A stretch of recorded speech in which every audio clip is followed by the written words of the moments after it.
99%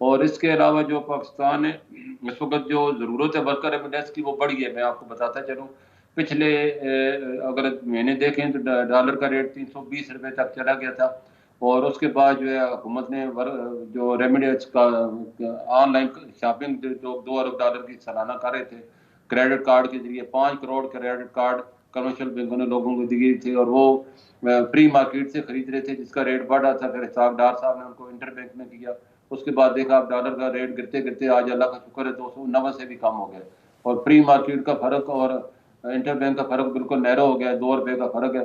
اور اس سے فائدہ یہ ہوا کہ ہماری ورکر ایمڈیس پچھلے ایک ہفتے سے 20% بڑھی ہے. ایکسپورٹ اور پروسیڈ آنا شروع ہو گئی جو رکی ہوئی تھیں, جو لوگ اس امید پہ بیٹھے تھے کہ پاکستان کے شاید آئی ایم کو معاہدہ نہیں ہوگا تو ڈالر 500 کا ہوئے گا, ان کی امیدوں میں پانی پھر گیا. اور یہ بلیک مارکیٹ ختم ہو گئی ہے. حوالہ مارکیٹ میں جو حکومت نے 6000 کنٹینر کھڑے تھے ان کو بھی فری ہینڈ دے دیا, اور تمام امپورٹ کی غیر اعلانیہ جو پابندی تھی وہ ہٹا دی گئی ہے. تو اب فری مارکیٹ میں یا حوالہ مارکیٹ میں یہ بلیک مارکیٹ میں ڈیمانڈ ٹوٹلی ختم ہو گئی ہے. تمام اب سپاہی بھی انٹر بینک میں آئے گی اور ڈیمانڈ بھی انٹر بینک میں جب ہوگی تو روپیہ مستحکم ہوگا. روپیہ ہمارا ویسے ہی بہت زیادہ انڈر ویلیو ہے. بلوم برگ نے 2 ہفتے پہلے یہ آپ نے دیکھا کہا کہ روپیہ پاکستان کا 245 ویلیو. چلو ڈار صاحب یا ہم لوگ کہتے ہیں نہ مانیں, ان کی تو مان لیں. تو اگر ریجن میں دیکھیں انڈیا کا روپیہ 82 ہے, بنگلہ دیش 95 ہے, اور تو اور افغانستان جس میں اکنامک سیکشن ہے وہ 86 ہے.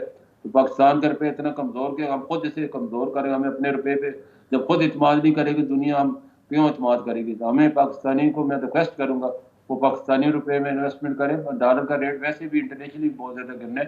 ڈالر کے خلاف چین اور جو بلاک بن رہے ہیں آنے والے دنوں میں ڈالر کوئی خریدنے والا نہیں ہوگا. اب جو جن لوگوں نے میرے کہنے پہ 315 میں سیل نہیں کیا, ابھی بھی 209 میں سیل کریں گے تو فائدے میں رہیں گے.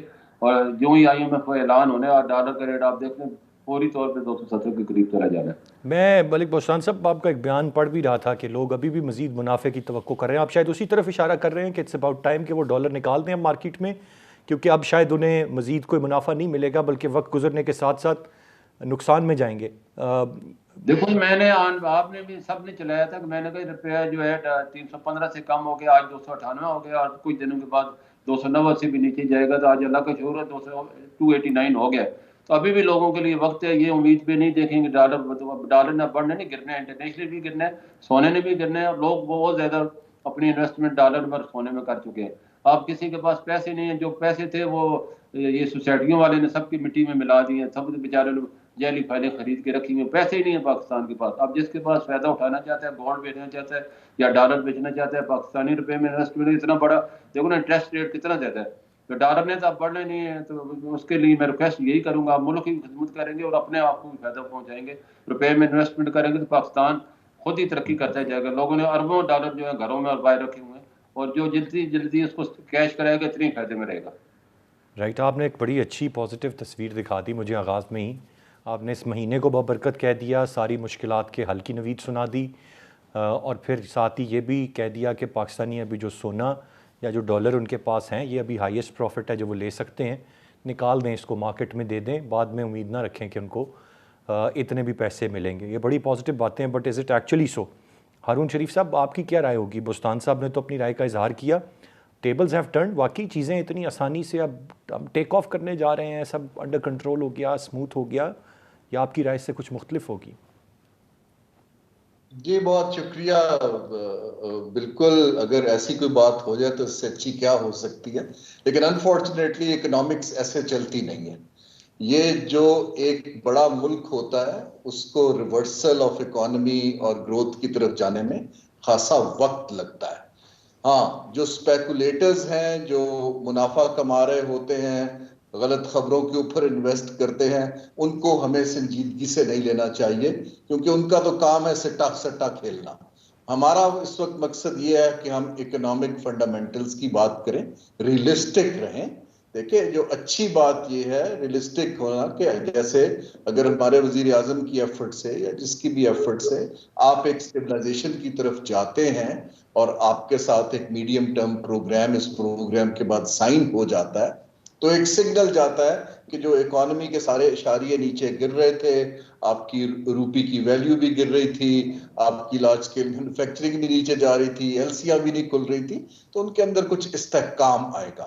تو ریالٹی یہ ہے کہ پاکستان کو اگلے سال تک جب نئی حکومت آتی ہے تو ایک استحکام کی انوائرمنٹ چاہیے معاشی طور پہ، جس کو ہم میکرو اکنامک سٹیبلٹی کہتے ہیں۔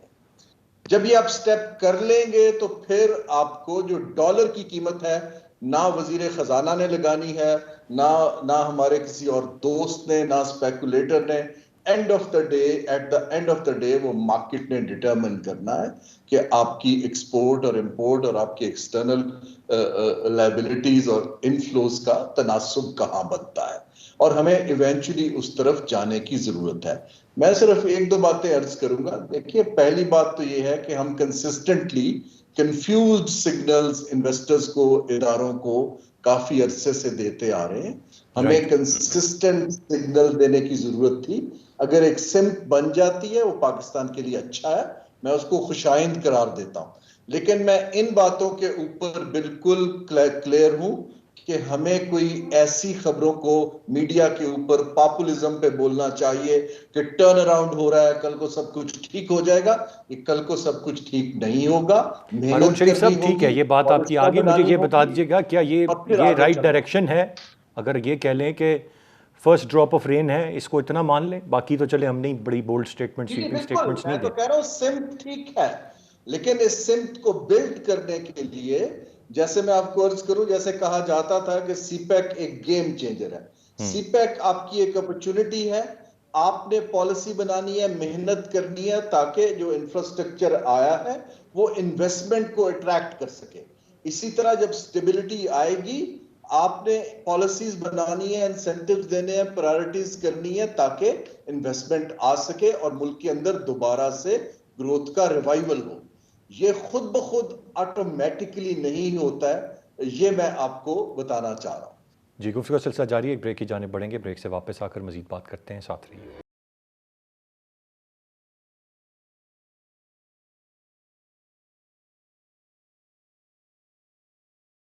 Welcome back. Doctor Khaqan Najeeb صاحب، what's your take on the matter? At least first thing first sir, بات اتنی تو ہم کر لینا کہ درست سمت ہے، کیونکہ ابھی تک تو ہم ڈائریکشن لیس چلے آ رہے تھے نا۔ دو باتیں جو ابھی تک آئیں ان میں تو یہ کہا گیا کہ ٹھیک ہے، یہ ایک بہتر سمت کی طرف پہلا قدم ہوگا، رزلٹس اس کے جس کے مطابق جب مرضی آئیں۔ آپ بھی اس بات سے اتفاق کرتے ہیں کہ فائنلی ہمیں اپنی سمت کا تعین ہو گیا ہے، اور اب ہم توقع کر سکتے ہیں کہ اگر بہت جلدی نہیں تو کچھ عرصے کے بعد ہمیں مطلوبہ نتائج حاصل ہونا شروع ہو جائیں گے، اور ہم نے اپنے سر سے جو ڈیفالٹ کا خطرہ تھا جس کی بات کی جا رہی تھی اس کو ٹال دیا ہے، اور معاملات ٹھیک ہوں گے اب۔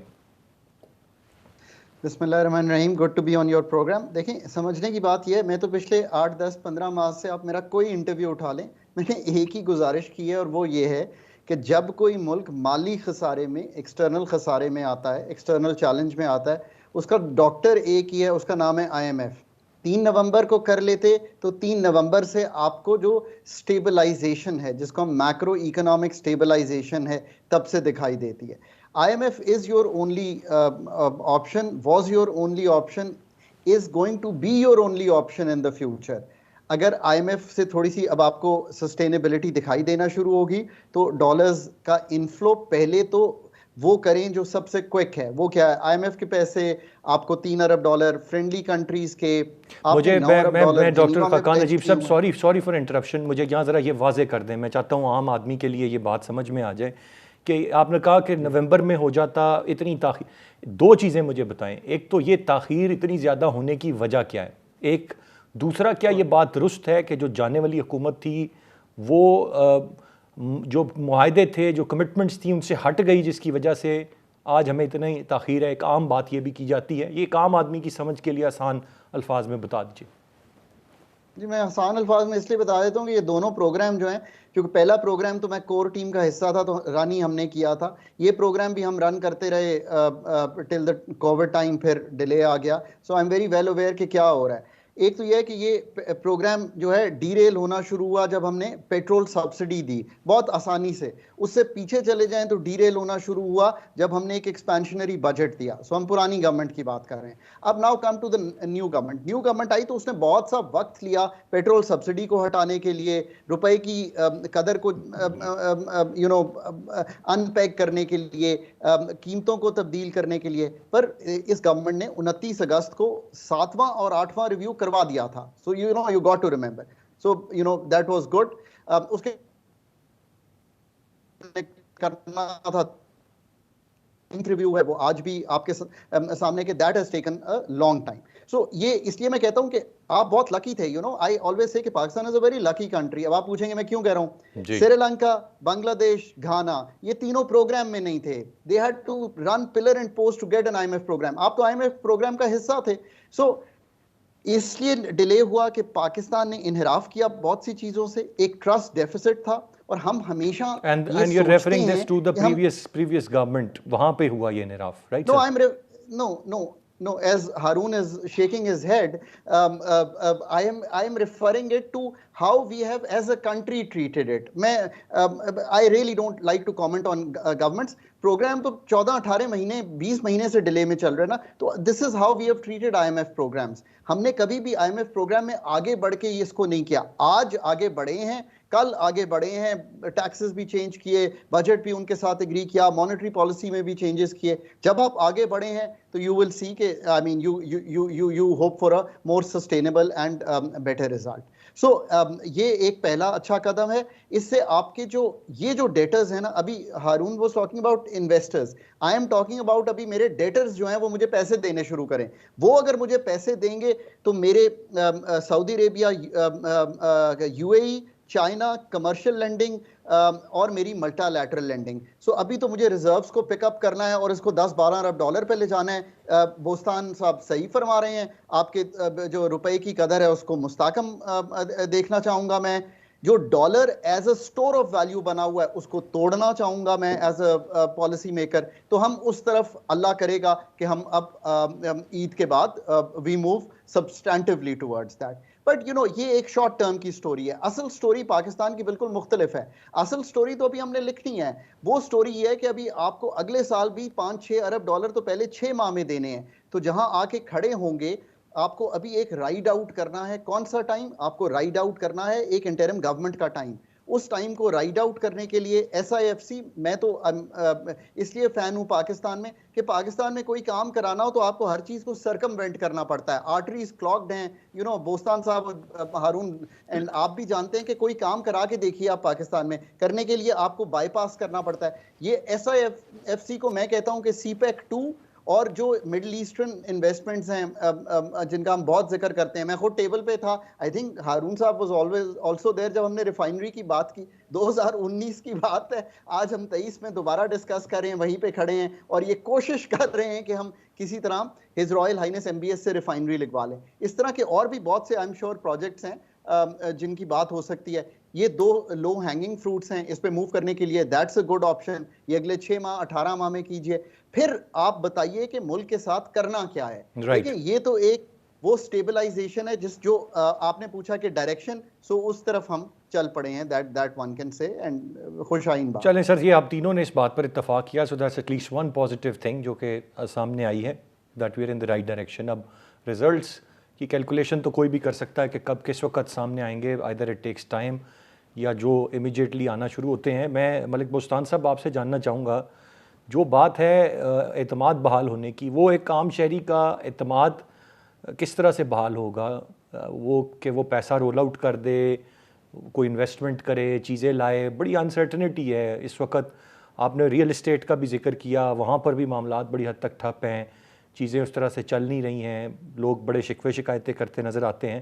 اوور آل ایک فضا جو ہے وہ اعتماد کے فقدان کی بنی ہوئی ہے, وہ کس طرح سے بحال ہو سکتی ہے؟ ہم نے 2 کام کرنے ہیں اور اپنے پاؤں پہ کھڑا ہونے, اللہ تعالیٰ ہماری مدد بھی کرے گا. ایک تو مانگنے کی عادت ہمیں چھوڑنی ہوگی. ہمارے دوست بھی یہی چاہتے ہیں ہم مانگے نہیں, اپنے پاؤں پہ کھڑا کریں. انویسٹمنٹ کرنے کا مطلب ہی یہی ہے. چائنا بھی یہی چاہتا ہے, مڈل ایسٹ بھی چاہتا ہے, ترکی بھی یہی چاہتا ہے, قطر بھی یہی چاہتا ہے. اور ایک کام کرنے کی عادت اپنانی ہوگی. جب تک یہ 2 کام نہیں کریں گے پاکستان ترقی نہیں کر سکتا. نہ تو ہم کام کرنے کو تیار ہے، نہ ہی ہم بھیک مانگنے کو چھوڑنا چاہتے ہیں. تو ہمیں اپنے پاؤں پہ کھڑنا ہے، خود ہی کا یہی ہے تقاضا ہے کہ ہم لوگ تو ہم ملک بھی، حکومت بھی اس چیز کو سمجھے اور انویسٹمنٹ آئے. جو بھی آپ جیسے فرما رہے تھے 2019 کا جو ہے ریفائنری کا جو ایم او یو سائن ہوا تھا اس پہ پالیسی نہیں بنا سکے. حالانکہ ارامکو کمپنی چائنا نے کہا کہ اگر ارامکو یہاں کے $20 بلین کی انویسٹمنٹ آئل ریفائنری میں کرے گی تو ہم بھی کریں گے. دابی نے بھی وعدہ کیا تھا 3 آئل ریفائنریاں نہیں لگا سکے، ہم 4 سال ہو چکے ہیں. تو ہمیں پالیسی بنانی ہے. اسی طرح یہ جو ابھی مڈل ایسٹ کا جو ہے اس میں پاکستانی بھی شامل ہیں. یہ آپ نے دیکھا ہوگا کچھ عرصہ پہلے کچھ 11 بلینئر چیف آف اسٹاف کو ملے تھے اور یہی باتیں انہوں نے کی تھی جو کہ پچھلے 6 مہینے سے اسی کی تیاری ہو رہی تھی. باہر کا جو انویسٹر اور خود پاکستانی بڑا پیسہ اپنا باہر لے گیا اور وہاں کمپنیاں بنائی. اب انہوں نے احساس ہے کہ ملک کی ہم نے خدمت کرنی ہے، لیکن انہیں یہ بھی خوف ہے کہ یہ لانگ ٹرم پالیسی نہیں ہے، معاشی اکنامک معاہدہ نہیں ہے، اور فوج ہے جو کہ ہمیں بچا سکتی ہے. اگلی حکومت کے جو بھی پالیسی چینج ہو فوج کی گارنٹی ہو بھائی ٹھیک ہے ہم 10-12 سال اس پالیسی کو ہم کنٹینیو رکھیں گے. تو یہ بڑا اچھا موقع ہے. پاکستان نے پالیسی بنانی ہے، لوگوں کے اعتماد بحال کرنا ہے، لوگوں کو روزگار دینا ہے. 1 کروڑ لوگوں کو روزگار ملے گا، اس سے آپ کی جی ڈی پی بڑھے گی. ابھی دیکھو $1582 آپ کی پر منتھ انکم ہے، جی ڈی پی ہے. تو اگر آپ زراعت میں انویسٹمنٹ کرتے ہیں یہ ڈبل ہو سکتی ہے، آئی ٹی میں کرتے ہیں، لائف اسٹاک میں کرتے ہیں، مائننگ میں کرتے ہیں. بہت سے وسائل اللہ نے دیے. بس اللہ کرے یہ پاکستان کے لیے یہ ٹیک آف ہو جائے اور پاکستان پہ عمل کرے تو اس کرائسس سے نکل آئے گا. لوگ بھی جو فرسٹریشن کا شکار ہیں اور باہر جا کے دیکھو ہمارے لوگ نوکری کی بے روزگاری سے تنگ آ کے ماں باپ ڈرائیور بیچ کے وہاں بحر روم کے نظر ہو جاتے ہیں اور وہاں ان کی لاشیں ہم اٹھاتے تھک گئے. یہ تو اتفاق کی بات ہے، ہائی لائٹ ہو گیا، ورنہ روزانہ 30 آدمی بھر ہی رہے ہوتے ہیں. اس میں پاکستانی بھی شامل ہیں، دوسرے لوگ بھی شامل ہیں. ہمیں ان لوگوں کا بھی خیال کرنا ہے جہاں اپنے روزگار مہیا کرنے تاکہ لوگوں کو اس حال نہ پہنچے. وہ یہ سمجھے ایک قسم کی معاشی خودکشی ہے. وہ اس سوچ میں جاتے ہیں یا تو پار ہو جائیں گے یا بس نظر ہو جائیں گے سمندر کے. تو یہ ساری چیزیں تنگ آ کے کرے، ورنہ کس کا دل کرتا ہے اتنا مشکل فیصلہ کرے اور ایسی کشتیوں میں بیٹھے جو کہ بالکل موت کو دعوت دینے والے مترادف ہے. درست فرمایا آپ نے سر. یہ ظاہر حالات کا تقاضا ہے، مجبوریاں ہیں لوگوں کی اور بہتر مستقبل کے خواب ہیں جو یہ تمام تر چیزیں کرنے پر انہیں مجبور کرتے ہیں، which is quite unfortunate. Haroon شریف صاحب، ایک اور نقطہ میں آپ سے جاننا چاہوں گا. کچھ دن قبل ہم نے دیکھا ہمارے پڑوسی ملک کے وزیر اعظم کا دورہ امریکہ. بڑا امریکہ ان پر ریلائی بھی کرتا ہے کاؤنٹر کرنے کے لیے چائنا کو بہت ساری چیزوں کے حوالے سے، لیکن وہ اپنے معاملات جو چائنا کے ساتھ چلانا چاہتے ہیں اپنے ٹرمز پہ چلانا چاہتے ہیں، امریکہ کی ڈکٹیشن پہ نہیں. سائملٹینیسلی وہ اس وقت یوکرین کی وار چلتے ہوئے روس کے ساتھ اپنی تجارت جاری رکھے ہوئے ہیں، اور روس کو سہارا ہی اگر کہہ لیجئے، جو میں پڑھ رہا تھا and correct me if I am wrong, کہ وہ بھارت نے ہی دیا ہوا ہے کیونکہ وہ ان سے تیل بھی لے رہا ہے، باقی بھی چیزیں کر رہا ہے. ادروائز باقی دروازے مختلف منڈیوں کے بند ہیں روس پہ. ہمیں بطور پاکستان کیوں اتنا سوچنا پڑتا ہے کہ وہ ہم نے روس کا دورہ کیا، ہمیں فارغ کر دیا گیا، ہم نے تیل لے لیا، امریکہ ناراض ہو جائے گا؟ ہم کس بلاک میں ہیں؟ ہم چائنا بلاک میں ہیں، ہم رشیا بلاک میں ہیں، ہم امریکن بلاک میں ہیں. ہم کیوں نہیں آپریٹ کا؟ Is it because that we dependent on I M F and we have to pay the loans? ہم کیوں نہیں کہہ سکتے کہ بھئی ہمارے جہاں مفادات ہیں ہم کسی بلاک میں نہیں، ہم اس ملک کے ساتھ اسی طریقے سے ڈیل کریں گے؟ اور یہ کتنا وقت لگے گا اس پوزیشن میں آنے کے لیے کہ ہم یہ سٹانس لے سکیں؟ دیکھیے یہ سوال بہت اہم ہے، تھینک یو فار آسکنگ. لیکن اس کے مختلف پہلو ہیں. ایک اس کا پہلو تو یہ ہے کہ پاکستان نے تاریخی طور پہ اگر آپ تاریخ میں جائیں، اپنے معاشی جو ہمارے فیصلے ہوتے رہے ہیں جو ہم نے کرنے تھے وہ ہم نے اپنی جیو پولیٹیکل الائنسز کو استعمال کر کے کیے، بجائے اس کے کہ ہم اس کو اکنامک پالیسی سے ریزالو کرتے. ہم نے افغانستان کے اپنی پارٹنرشپ کو یوز کیا، ہمیں انفلو آ گیا. پھر ہم اسی طرح جو کولڈ وار کے زمانے سے شروع ہوئے، تو اس لیے ہماری ریلائنس ایک بلاک پر بڑھتی چلی گئی اور دوسرے بلاک سے ہم علیحدہ ہوتے چلے گئے. دوسری چیز جو آپ کہہ رہے ہیں، دیکھیے اگر ہندوستان جو ہے امریکہ کا اسٹریٹجک پارٹنر ہوتے ہوئے ملٹیپل ایکٹرز کے ساتھ تجارت بھی کر رہا ہے، کام بھی کر رہا ہے، اس کی مین وجہ یہ ہے کہ وہ معاشی طور پہ زیادہ مضبوط ہے. جب تک ہم معاشی طور پہ مضبوط نہیں ہوتے اور ہماری ساری ایکسپورٹ سب چیزوں کا اور قرضوں کا انحصار کچھ ممالک پہ رہتا ہے تو ہمیں اس طرف جانے میں ارسلان ٹائم لگے گا. ہاں